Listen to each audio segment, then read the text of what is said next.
Hello, you lovely lot. How are you? And welcome to the News and Views with the EV Café. 30 minutes of what's happening in sustainable transport with expert analysis from the EV Café crew, brought to you this week in partnership with Webfleet, enabling you to track your vehicles, improve productivity and reduce costs. Now then, today's opinions on a sticks are Paul Kirby from somewhere else on the planet, Sam Clark, still without a haircut, and we did have the wonderful Sarah Sloman Woman of the Year, and she's just back. There she is. So, welcome all. Are you all right, you three? Yes, thank you. Yes. Oh, I happen to be in a storm, good. in case there's any background noise. Just saying. Yeah. Golly. Okay, well, there's breaking news there. Paul has electricity wherever he goes. Right, let's plug in and see what's happening in clean transport this week. And coming up, the UK is the first major economy to halve its emissions. The UK also celebrates its 1 millionth EV on the roads. Lunars gets green light to operate electric refuse trucks in London. The government's urged to tackle EV misinformation and increase incentives, so say all of us. And Wednesday is the EV Cafe Live webinar called Love and Hate. More on that in a minute. But first, some tragic and deeply sad news. I wish to dedicate today's news to Mark Hamilton, a friend and colleague of many whose body was discovered in the Thames earlier this week, having disappeared 3 weeks ago. Our thoughts are with his family and friends, and we can only guess how awful things must have been and continue to be for his family. If you ever need anyone, we're always here, as are the support services such as Cruise, the Grief Counselling Service. You can call them on 0808 808 1677 if you ever need them. Grief is a terrible thing to work through. Many of us have been through it. This is particularly tragic. But we move forward together. Yeah, tough one. Speaking of being together, it's the Greenfleet 100 today, brought to you by Greenfleet. And presented by me, 2 hours of recognising the immense talents in our industry, and possibly Paul, Sam and Sarah and Johnny. Tune in from 11 o'clock today, and you can register by going to events.greenfleet.net/GF100. That's events.greenfleet.net/GF100. Okay, let's get on. The UK is the first major economy to halve its emissions, having cut them by 50% between 1990 and 2022, whilst also growing the economy by 79%. Who's feeling that growth? According to new statistics released by the Department for Energy Security and Net Zero. This is shocking. This compares to a 23% reduction in France and no change at all in the United States between 1990 and 2021, with renewables now accounting for more than 40% of this country's electricity, up from 7% in 2010. This shows the UK is leading the way on cleaner energy. These reductions are largely due to cutting emissions from energy generation through the shift away from using coal to using renewables. In 2012, coal provided almost 40%, in 2012, coal provided almost 40% of UK electricity, but later this year, it will be zero. Oh, happy days, isn't it, Sam Clark? Yeah, it's happy days. It's good stats, I suppose. But I always take these with somewhat of a pinch of salt. It's very difficult to make comparisons to other countries as well. So it's all good, but we're not doing enough. As per some of the recent news with the 1.5 degrees for the entirety of last year, was it? I think I heard on the radio this morning. So yeah, all good, but just temper that with so much more to do. I couldn't agree with you more, Sam, but when the United States are showing no reduction whatsoever, that sends out a signal, if nothing else. Do you think, Paul? Yeah, I do. I think we've always been considered as one of the leader countries in this transition, and we can do a lot more around renewable energy. Wind, solar, all of those types of things. But it is good that we are doing our bit and trying to show the way, and that's good from my perspective. Paul, can I just ask, are you in a tent, dear boy? Yeah, or a parachute. I wasn't sure what that was.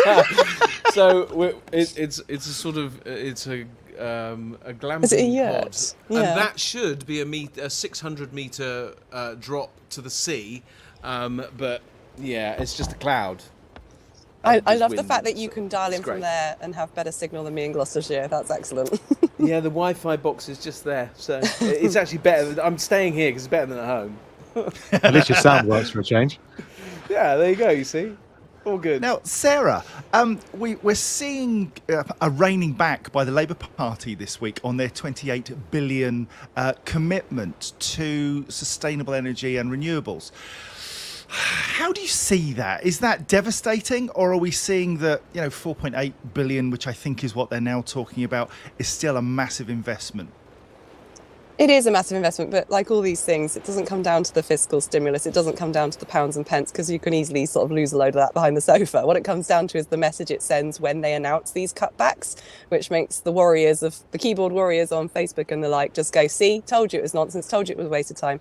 So Abe Thomas talks about the fact we had the early adopters, and now we're sort of moving into that mass adoption phase, and it's those people, the people that don't care about the science, they just care about what they're being told to do, really, or that they have to do, or that inconveniences them, and it's that mass adoption piece that listens to those headlines, and that's what worried me more than the money.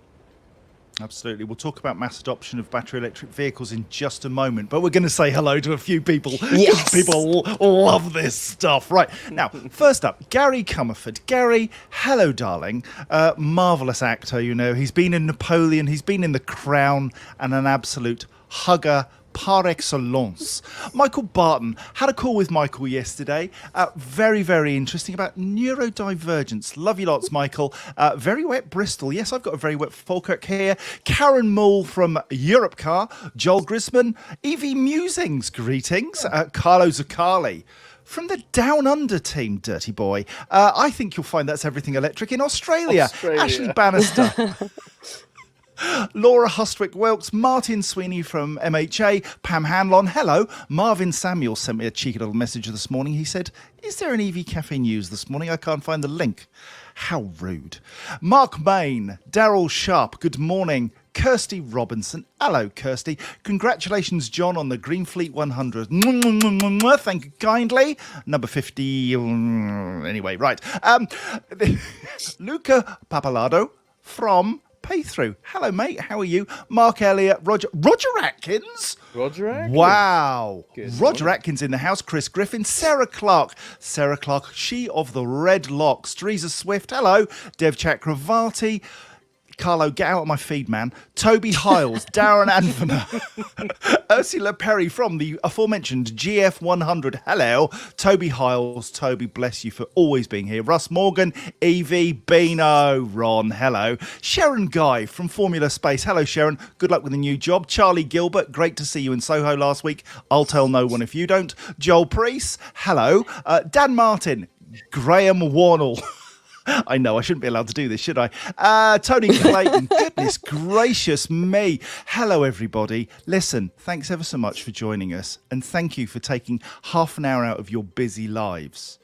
We love you very much for that. Now then, let's move on. Britain's millionth battery electric car reached the road in January 2024, while the new car market grew by 8.2% for the month, according to the latest figures from the Society of Motor Manufacturers and Traders.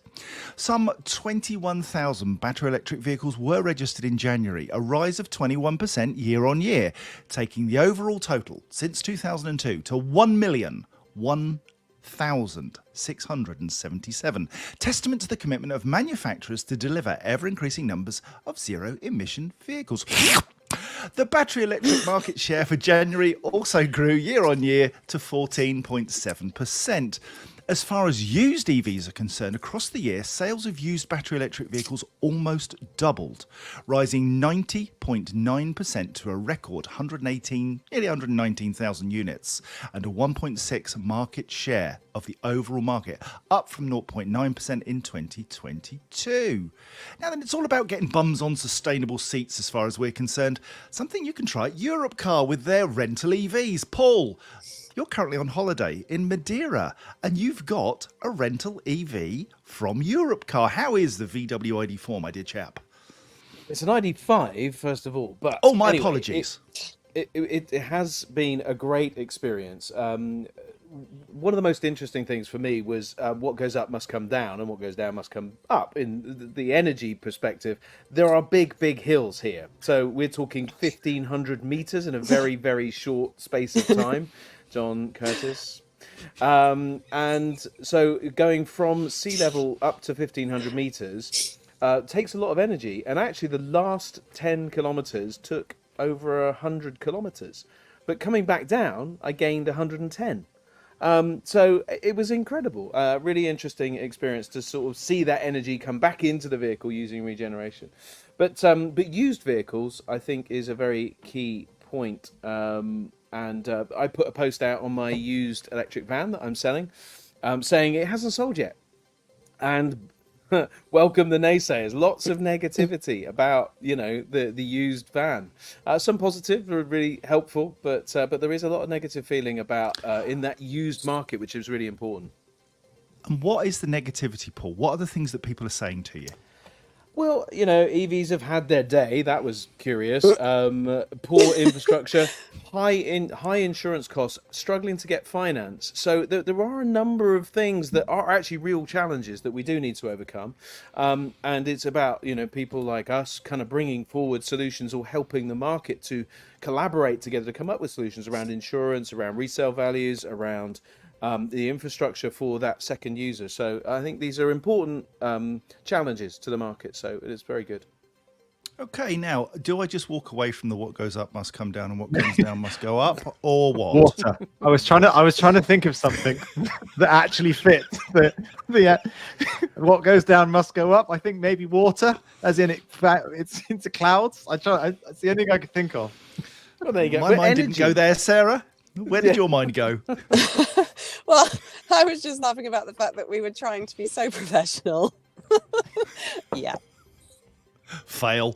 Let's move on. Vehicle electrification company Lunas's upcycled electric refuse trucks have been given the green light to operate across London. Lunas has started 2024 in a strong position to continue its journey towards producing 1,100 upcycled electric vehicles a year, with confirmation that its upcycled refuse trucks has achieved the highest 5-star direct vision standards rating for driver visibility. The 5-star rating clears the way for Lunas UEVs to enter service in London without any further documents or modifications being required. Sam, retrofitting of vehicles. I mean, you're heavily involved in the EHGV space and bringing that project to us. Retrofitting, is that likely to find its way into HGV trucks, do you think? I don't know. I mean, it's a very good idea for sure. And anything that upcycles and gives these vehicles a new life, theoretically is a great solution. If it's cost effective, then of course that's also a major contributor to all of this. And I'm sure that the guys from Lunas have done the maths. So it's very possible. But the EHGV trucks are getting hammered, doing huge long haul up and down motorways, and whether or not they still, the rest of the component parts that have been got the level of wear and tear these things receive, that is nothing to do with the drivetrain. I don't know whether that's necessarily a viable alternative or not. But yeah, in principle, upcycling and repurposing, old vehicles and converting them, why not? It makes environmental sense. Whether it makes commercial sense, I'm still a little bit unsure. And obviously, it has a shelf life because once these things have been recycled, then it's done, isn't it? But nevertheless, it's all part of the solution, I suppose. So yeah, good luck to them. Paul, you had a little finger in the air. And he's on now mute. gone silent. Excellent. Quiet. He's so quiet today. Well, I got asked to mute for the stormy noise, so apologies for that. But yeah, it's not just the used vehicles that they're upcycling. They're kind of taking gliders and with gliders being a bare naked chassis. You put the bits on it, and then away it goes. So there is. Because the refuse truck has a 15-year life. If you want to do something with it in its first few years of life and put batteries on it, it reduces the maintenance costs, it reduces the braking costs, and all those kinds of things, which are really high. So it is making some degree of good sense, and I think there's a lot that is going on around this particular sector. I have to say, Paul, I think you should stop being on holiday. You've now said bare naked chassis. I mean, what is wrong with you this week? Seriously. In terms of recycling, Sarah, and recycling vehicles, we've heard of trucks. We've heard of refuse trucks here specifically. Coaches. We saw at the ITT Hub, now the Sustainable Road Transport Show. This is a movement which is really gathering pace, isn't it? Yes, I was reflecting, it's got to be a year ago now that we were asked by some of our community to look into the data behind at what point does a battery become, manufacturers' rates where they say, right, you can't really use that battery for a vehicle again. And we said it was around 70% for some, that's broad. But today, I'm thinking about, I was up in Glasgow with our Scottish contingent at Pay Through. Hello, Luca. Hello, Jamie Jade. And we were meeting at a place that had a connected energy battery, and those who were on the EV rally and went to Nottingham would have seen inside that battery, and it had all of old skateboards and cars. So the battery were all just packed into this beautiful shipping container and plonked on site to support EV charging. So what I want to know, hive mind, is what is the efficiency output of a battery storage versus multiple reused vehicles? So if you just go, right, I'm not going to rebuild that into a different car, I'm going to put it into a battery storage and use it as that instead. What are we looking at there in terms of carbon footprint? Because we know that it does get better when you transplant a battery into a previous ICE vehicle. But if you instead had, 16 under par batteries in a battery storage container, is that a better way to use the materials that were already made? Question. Also, thank you, Ash Bannister, for sending the SMMT data to me last week. I haven't digested it and I haven't even thanked you. So live on air, thanks to Ash. Darren Anvona says, how do we help Paul sell his EV vans? And goes on to say, can you fit a window and a proper barista coffee machine and convert it to the EV Café mobile? Ooh. Do that. Well, actually, maybe we should just auction the van at the Greenfleet Awards. Your selfie stick got a handsome prize for charity. That would be very good news. Neil Riddell wanted to use it. Can he put kids in the back? And I said, as long as you can tie them down and they don't weigh over 750 kilos, you'll be fine. Okay, tying down kids, Paul. No. Let's move on. Higher purchase costs, insufficient charging infrastructure and misinformation are a serious risk to the electric vehicle adoption. A House of Lords committee is warning in a new report published this week. In its report, EV Strategy Rapid Recharge Needed, excuse me, the Environment and Climate Change Committee is calling on government to introduce a range of measures to incentivise the switch to electric power. This includes tackling the disparity in upfront cost between EVs and petrol and diesel cars and looking at targeted grants to incentivise the purchase of new electric cars. The government acknowledged during the inquiry that it was concerned about misinformation, highlighting a concerted campaign of misinformation about EVs in recent months. A plan for vans seeking similar support for electric vans will be presented to MPs by the BVRLA, the AFP, the EV Café, Logistics UK and the REA on the 20th of February. Misinformation, Sam, it's the biggest pain in the ear we've got, yes? It is, and I laugh. Concerted campaign of misinformation. Well, perhaps they ought to close their ears to the oil companies that sit behind the same walls that they negotiate and have lobbying from. That would be a good start. So they're actually being given proper information as opposed to the misinformation from the wonderful oil companies. And the other thing, which I think you guys will have seen I put on LinkedIn this week, is Lee Anderson, MP, who seems to think that coal is sustainable because it's made from trees and plants. Yeah, it's amazing. I mean, it's off the scale stupidity. In the same week that the government is saying, we must stop this misinformation. So maybe look within and start working out how to stop doing that within their own four walls first.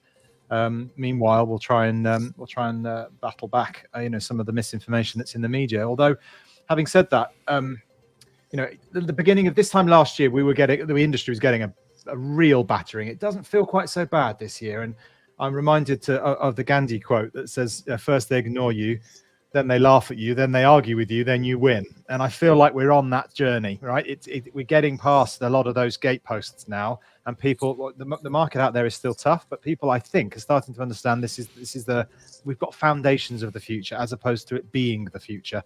It's the present, and we're building on what we've got. And I'd like to think, maybe it's a bit rose-tinted, that this year has started better in regards to people's acknowledgement, even if the government is acknowledging that there is misinformation, much of which they are giving, but at least they're acknowledging it, I suppose. Have I done a suppose, rant Sam, again? I have, haven't I? a bit of a rant. We'll cut that out and we'll Sorry. put that on Every YouTube. time. One question, massively long answer. Sarah, Sorry. I guess in some small way, we are all in part of this EV Cafe community. We are all ambassadors for change, and it is relentless and tiring, but very important. It is. And I was sort of sat here thinking, listening to Sam, thinking, well, is it that we don't have as many charismatic scientists as we should have? Is it that they don't have an appetite for politics? What is that blend that gets good people bums on seats in the right place? And we certainly don't have it, because that quote that you shared, Sam, was unbelievable. It's good, it's fine because it's from Plants and Animals. It's wow. You know, that's he's either been paid to say that or should be paid to leave, because that was just phenomenally hilarious. But we in this community have many figureheads that we know have got a good voice. I just wish we were all slightly more active in supporting our local MPs who then support other MPs, and that voice then gets through to central government or the bodies that have a voice as well, like Charge UK or the REA. This is the best way that we can get the facts through, I'm sure of it, but we're all guilty of being lazy when it comes to answering the call for evidence or being involved in committee meetings. We just focus on our own little piece of the puzzle and hope for the best. But when somebody somewhere just slams their hand down and says, oh, it's fine, it's not fine. We need to do more as individual. Paul, let's pick up Roger Atkins' comment here. He says, should we continue to give the oxygen of publicity to the likes of Rowan Atkinson's Guardian piece? He had a quick chat with Nick Ferrari on LBC yesterday, and he's in two minds as to whether he should post that exchange or not. Roger's hugely influential in the industry, and whatever he says resonates, I think. Should we continue to talk about this and bring facts to the table, or just kind of walk away and just let people have a bit of a moan? I think when you've got people like Roger having conversations with the negative people, you're going to get some really strong points, but both against and for. And what we're going to see is the for in the light of the against. And I think that really shows the stark contrast, because many times people just go, oh, it won't work because, and blah blah blah, and then you said, have you thought about, or did you consider, or what? And many times they haven't, and many people come round quite quickly. So I think it's always good to air these debates. Whether we should give oxygen, direct people towards a conversation that is one-sided, I'm not sure, but should we have the debate in open forum? I think that's a good thing when you've got good people like Roger, and Sam is a great debater as well in these contexts. So I think it's always good to have those conversations aired publicly. Yeah, John, I was going to say, I don't think we can stop the likes of Rowan Atkinson having the oxygen. It's very hard to stop that. But I haven't heard Roger's piece with Nick Ferrari. I actually did an interview with him 2 or 3 years ago, and I posted it on the grounds that I managed to just about hold my own. And I'm sure Roger did the same. But I think probably, yes, we should do those sort of things, because even if it does highlight a myriad of 80-90% negative rhetoric as a result of it, we're raising our point. We're getting our point across for people to at least discuss it. So I think yes would be the answer. You should. Is that as close to a Ferrari as you will ever get, Sam? Until they're electrified, yes. Now then, we talked about discussion, debate, and challenging differences. We've got the EV Cafe live webinar on Wednesday. It's called Love and Hate because it's on the 14th of February, Valentine's Day. And we'll be discovering what there is to love and what there is to hate about EVs. From our own perspective, of course, and our own experience, but also with some lovely guests. See what I did there? Mark Newbury, Commercial Director of Europe Car, Edmund King, President of the AA, and the legend that is Dr. Ewan McTurk, Consultant Battery Electrochemist. You can join us on Wednesday at 12 o'clock till 1 o'clock on Valentine's Day by registering at evcafe.org/register. What better way is there to spend your lunchtime than with the EV Cafe, sharing the EV love and accepting that there's some haters out there and trying to bring a little bit of information and facts. Paul, what's your key fact about electric vehicles other than what goes up must come down? They are so good for your well-being mentally. The roads in Madeira are incredibly challenging. I mean, I've been driving through clouds like with visibility at probably 50 feet, literally. But the fact that you can just drive it and you point and it goes, and when you put your foot on the accelerator, it responds up the hills. No drama of changing gears. You can just concentrate on driving. Now, from whether you're a car driver in a difficult environment like Madeira, or you're a van driver or a commercial vehicle driver in any context, the driving experience is such a wonderful thing to love about electric vehicles, and I do, and I'm very, very glad of having one here. That's for sure. Sam, do you have a favourite fact about EVs? I'm going to give a different fact, and it's the inverse. And that is that the other day I knocked on a window of a mum at school who was sat in her diesel idling. And I politely asked her if she'd mind turning the engine off because her exhaust pipes are blowing all over our children. And there were other parents there, and they sort of initially went, oh, and then went, actually, well done for pointing that out. And I think we should. So it's almost, I like the idea of highlighting sometimes, the implications of the non-EV usage, not just about how good EVs are. Can I just say, David Bushnell, you are absolutely correct, my friend. EVs are just funner! Yeah, also, David Bushnell also said, Roger, please post that. Don't just send it directly to Sam. That was the inverse of the point we were trying to make, is that we all need to be armed with the correct debates to be had, not rely on individual people to be having those debates. So please, please, please share with everyone, post on whatever page and tag us all in. Yeah, try to remember this time, Roger. Okay, you know what I mean. I know you're listening. Try and remember. Oh. Sarah, your cheeky fact about EVs. I think I have publicised widely that I still break even in my EV. And I say that carefully because there is always this, you'll save loads of money thing. Well, I don't, because I don't have a home charger. If you do have a home charger, you may well save money. But I still don't spend any more on this wonderful Tesla, which I get through my work, well, salary sacrifice, private hire, than I did on my 7-seater diesel car. Superb. Great. Right. Well, that's us done, I think. All happy? Yes? Yep. Yeah. Very happy. I'm going to get a new tattoo ready for Wednesday. Love, love, love. Hate, hate, hate. Before that happens, John, I want to say thanks to all the contributors this week as well. They're always wonderful, but there's some really, really cracking comments in there. So thank you to everybody that's responding to us. That's my favourite bit. That's why I love the shout out that you do, John, because, I look forward to seeing what everyone's saying, and I'm dialing in off my phone, otherwise I'd be replying to you all as we go. You're incredibly kind people. We couldn't do this without you, and we wouldn't waste our time doing this without you. You are the very, very best. You're the highlight of every week. If you've got any clean transport... No, I have one more thing, John. You have to allow me this. Just to say, John, good luck for 11 o'clock hosting today's Green Fleet 100. I know that if I were in your hot seat, I'd be very anxious and nervous. I think we should place our bets on the number one in this comment thread. I know who I'm backing. I'm really desperate to see that happen. Tune in from 11 and find out. Do you know what, Sarah? What a wonderful idea. Yeah, let's go for it, people. Who do you reckon is going to be number Go one? on, number one, Green Fleet in 100 the comments. now. Come on, let's do it. I think it should be... Oh, well, I can't say because, I'm the host and impartial. Can I say? Go on, okay. Go on, Sarah. Lorna McAteer, number one. Lorna. Okay. Deserves it. Lorna. Definitely. Sam, your thoughts? I was already mouthing the same name, as it turns out. So, yeah. Well, fingers crossed then.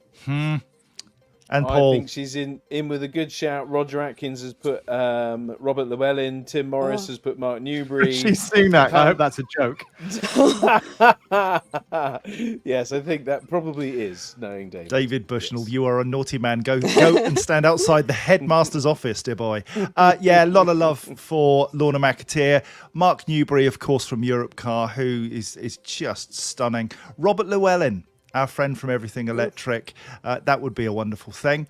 Yeah, Lorna. I think Leon Rook. I hope your knee's better, mate. Saw you a week ago or so and you were struggling, so I hope you're feeling better. Lorna for Prime Minister. Now, there's a thought. We were just going for the GF100, but okay. Yeah, we can do that. Right. Have we done this to death now? Yes. Can I move on? Yes. Let's go. Okay. Outro. If you have any clean transport, PR or news stories you'd like us to cover, please send them to us at hello@evcafe.org. Until next Friday, it's goodbye from me. It's goodbye from them. This has been an EV Cafe production. Yeah, good luck. Brought to you Later. Yeah, I know. Anyway, brought to you this week in partnership with Webfleet, enabling you to track your vehicles, improve productivity, and reduce costs. Other sustainability news services are available, but this is just funner! That's a vast improvement. And that's the Sam. best Please keep picture that of on. Sam we've had all day. I agree. Keep it on. Thank you. Screenshot Central. No, The put it EV back, put it Café back. is truly blessed to be partnered with the AA, Webfleet, Europe Car, Plug Me In, Paythrough, Zaptec, Spiri, Hydrock, Interval, Kersha, Dynamon, and McIntyre Hudson. We are the EV Café, supporting the transition to zero-emission transport. Enjoy the rest of your day and your weekend, wherever it takes you. I'm off to watch the rugby once I've done the Green Fleet 100. I know it's going to be tasty this weekend. Until next Friday, bye! Bye. Bye.